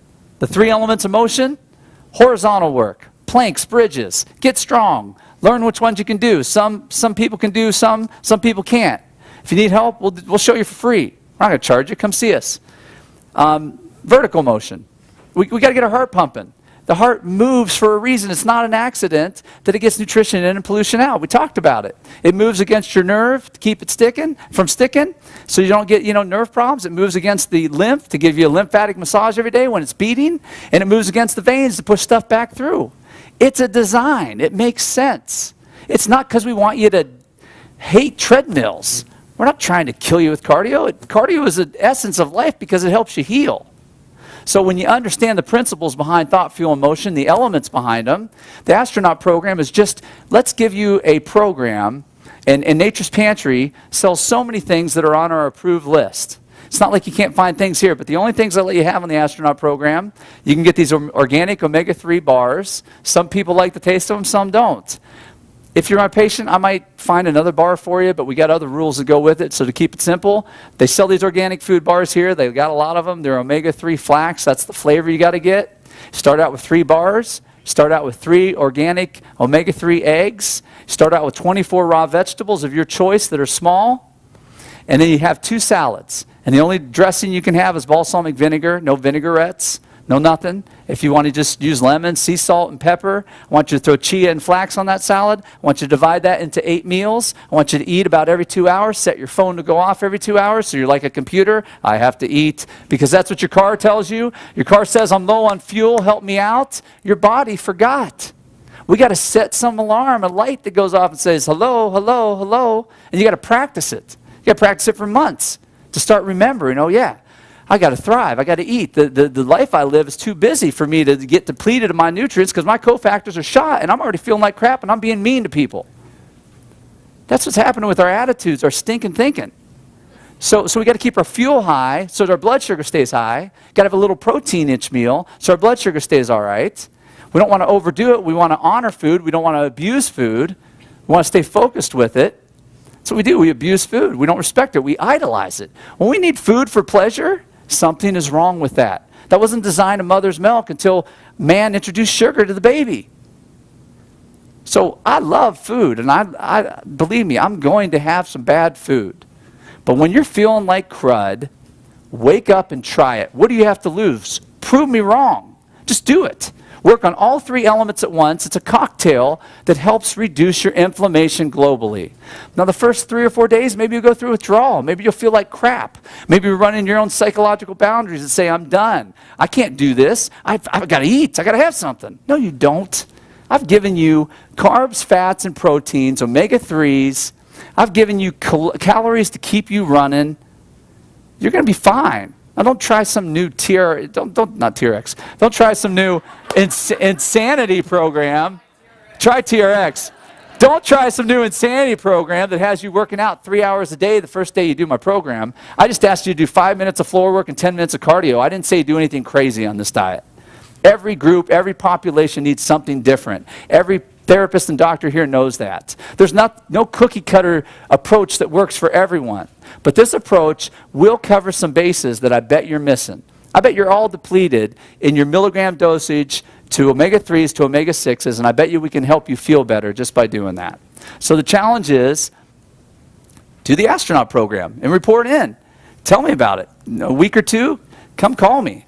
I mean, this is what we love to do. I do my first nutritional consult for free.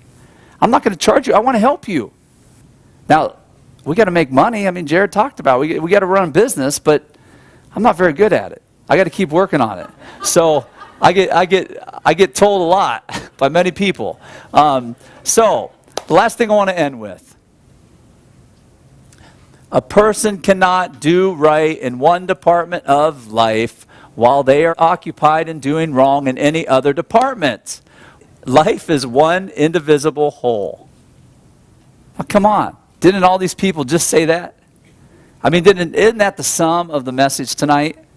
And if we can work on, you know, I have some principles of my own, being in it and not of it. So, like, I don't want to go and hide and be by myself. I want to be able to eat well in front of others. And not because I'm better than them, but because I believe in what I'm doing. I'm not trying to make them feel bad because I chose not to eat their cake that they made for me.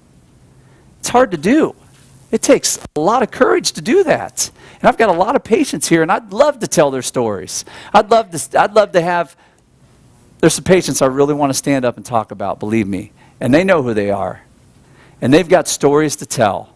And they've lost major weight, but it's not about weight loss, guys. If you make it about weight loss, you're off track. It's about the way you think. If you don't change your emotional habits, you will never stay with anything. Because we all get bored. We're all curious. And that's normal.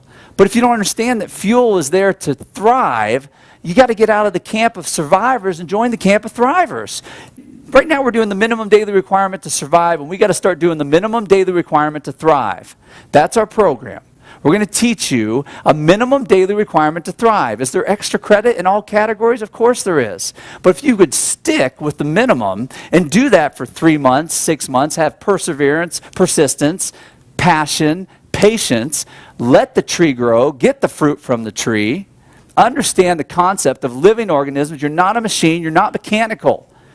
Your brakes didn't break down and we can replace them tomorrow and life's good. But that's what you're taught. And you're taught it's not your fault. And certainly your DNA plays a huge role, like we've talked about. But also your choices play a huge role. And we're all worn out. You know what? Did I already say busyness is there's an article about busyness being laziness. Because we all get so involved in our lives and busy with all these coping exit strategies that we have that we don't want to focus on ourselves. We don't want to do the hard emotional work of developing who we really want to become. We just want to do what good people do. We want to do the right thing. We want to be nice to our neighbor and be really good to them so we feel better about ourselves so they say something nice to us. Rather than put oxygen on our face when the plane's going down so that we can save our child's life and put oxygen on his face next. You got to love yourself first if you're going to love others right. If you're going to love your neighbor as yourself, you got to love yourself first. Okay? So that's what I want to leave you with tonight. I can't believe all of you stayed. I mean, those people were amazing. Go see them. We're never not going to need medical doctors. We're never not going to need chiropractors. We're never not going to need massage therapists, exercise therapists like we have at Core Wellness. I didn't get to stand you guys up. We got Tadina here. Some of you guys know her, but she's our sergeant at arms. You don't mess with her. You can't get in the door. Okay? And we've got great massage therapists. We've got awesome programs with Melanie that just joined the team. So, and some of the patients that are here, talk to them. Some of my family members got stories to tell, don't you?